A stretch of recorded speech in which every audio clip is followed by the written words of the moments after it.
Hotman Paris sindir Ahok gegara korupsi Pertamina, Ruhut Sitompul beri balasan menohok, memalukan. Mantan Komisaris Utama Pertamina, Basuki Cahayapurnama atau Ahok menerima sindiran pedas dari Hotman Paris usai ikut buka suara terkait kasus korupsi Pertamina yang tengah menjadi sorotan publik. Hotman Paris mempertanyakan aksi Ahok yang mendadak koar-koar di media sosial usai kasus korupsi Pertamina menjadi sorotan publik. Padahal kala itu, Ahok sempat menjabat sebagai orang penting di perusahaan tersebut.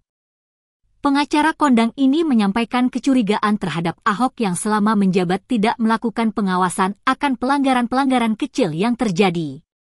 Terkait pernyataan Hotman Paris yang menyerang Ahok ini, sejumlah pihak menyampaikan tanggapannya. Salah satunya adalah Ruhut Sitompul melalui akun X pribadinya Ruhut Sitompul. Akhir-akhir ini ada pengacara yang selama ini suka pamer batu akik di jari tangannya seperti dukun pelet. Semua permasalahan mau dicampuri hahaha gak ngaca seperti kau saja yang paling benar memalukan. Merdeka, tulisnya. Diunggah ke X hingga menjadi viral, cuitan Ruhut Sitompul yang sindir keras Hotman Paris gegara Ahok ini lalu sudah mendapat lebih dari ratusan retweets dan balasan dari netizen.